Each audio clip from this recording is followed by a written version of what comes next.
देवेंद्र फडणवीस यांच्या घरात शेजारी तुम्ही एक प्रतिकात्मक आंदोलन करत आहे, या माध्यमातून काय मेसेज देण्याचा प्रयत्न आहे? धर्मवीर संभाजी राजांची आज जयंती आहे. एक एक रक्ताचा थेंब सांडून स्वराज्य निर्माण करण्याचं रक्षण करण्याचं काम केलं. आम्ही शेतकऱ्यांचं आणि दिव्यांगाचं रक्षण करण्यासाठी आज रक्तदान ठेवलं.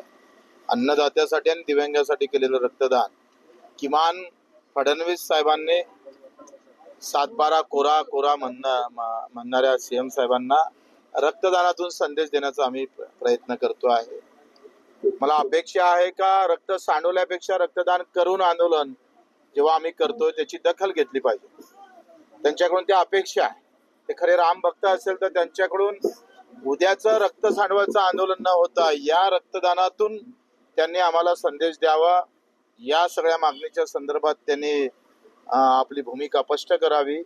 गेल्या 3-4 महिन्यापासून ते बोलतच नाही कर्जमाफीवर, म्हणून त्यांनी बोलतं व्हावं यासाठी हे आंदोलन केलेलं आहे. उद्याचं रक्त सांडण्यापेक्षा म्हणजे नेमकं काय म्हणायचं तुम्हाला? मनाचा तेच उद्देश आहे का उद्या आंदोलन होईल, संख्येनं लोक जास्त येणार आणि तुम्ही गोळीबार करणार. आम्हाला जसं आता अटकवलं तेव्हा बऱ्याच ठिकाणी पोलिस लोक तिकडे 28 जण काश्मीरले मृत्युमुखी पडले. तिथे 4-5 पोलीस शिपाई असते तरी ते वाचले असते. पण रक्तदानासाठी सुद्धा मनाई करतात का सीएमचा बंगला आहे इथून इतक्या अंतरावर रक्तदान करावं.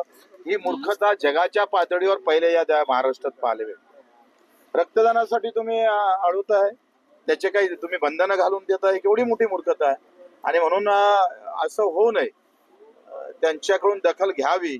अतिशय राष्ट्रीयत्व जपून आणि राष्ट्राबद्दल देशाबद्दलचं आंदोलन कसं असावं, स्वातंत्र्य भारतानंतरचं आंदोलन, भारतातलं आंदोलन कसं असावं, रक्तदान करून आंदोलन ही आमची 3री-4थी घटना असेल.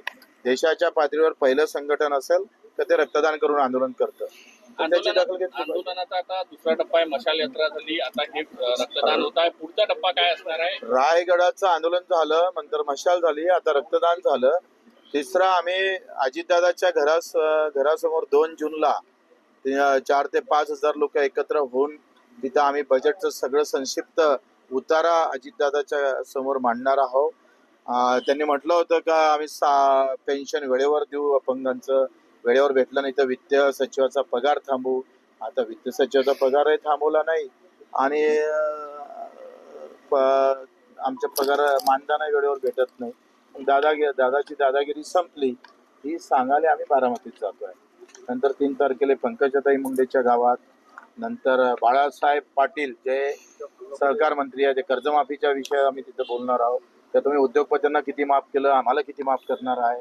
आणि मग संजय राठोड आणि 6 तारखेला आम्ही फडणवीस साहेबाच्या घरी पुन्हा आम्ही चटणी भाकर घेऊन इथं थांबणार आहोत. त्यांना पुन्हा विनंती करणार आहोत.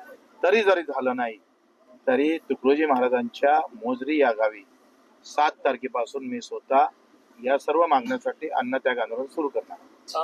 2 राष्ट्रवादी एकत्र येण्याची राज्यात चर्चा आहे. तुम्ही कशा प्रकारे बघता या राजकीय घडामोडीकडे? पहिलेच एकत्र आहे, कोण म्हणते अलग आहे? किती पुरावे देतो का ते एकत्र आहे म्हणून?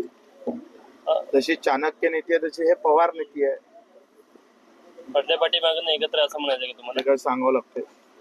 शिंदे साहेबांमध्ये देखील एक खतखत आहे, तिथल्या मंत्र्यांच्या आमदारांमध्ये कामं होत नाही. सरकारवरती अजित दादा मागच्या याच्यात होते म्हणून दादाचं नाव घेत ते सगळे फुटले. आता दादा येऊन बसले, मोठी पैसे पंचायत झाली.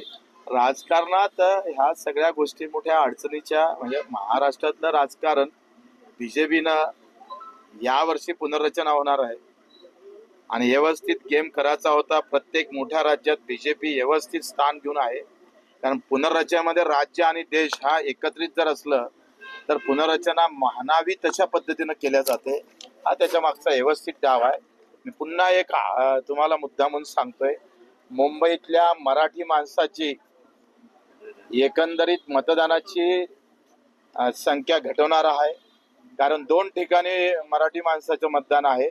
एक कोकणात आहे आणि मुंबईत आहे. ते लगेच एक पत्र काढणार, नवीन कायदा अस्तित्वात आणेल आणि जो 2ही ठिकाणी मतदान ठेवन त्याला 15,000 रुपये दंड. अशा पद्धतीचे काही संकेत आम्हाला भेटले आहेत. म्हणजे सत्तेसाठी सगळे नियम बाजूला ठेवून बीजेपी राजकारणातलं सगळ्यात बेकार राजकारण, म्हणजे जसं औरंगजेब चाल करून याचा विचित्र पद्धतीनं, तेवढं जरी नसलं तरी राजकारणात काहीही कराव पण सत्ता हाती घ्याव, अशा मानसिकतेत सध्या भाजपा आहे. आधार लिंक जो मतदार कार्डासोबत केला जात आहे, काय वाटते मुंबई महानगरपालिका? त्याचसाठी पेशल मी जे सांगितलं बकीत, आता तो दंडात्मक कारवाई पण होणार आणि पुन्हा मग मराठी माणसाचा तिथला टक्केवारी कमी करून व्यवस्थित प्लॅनिंग होईल.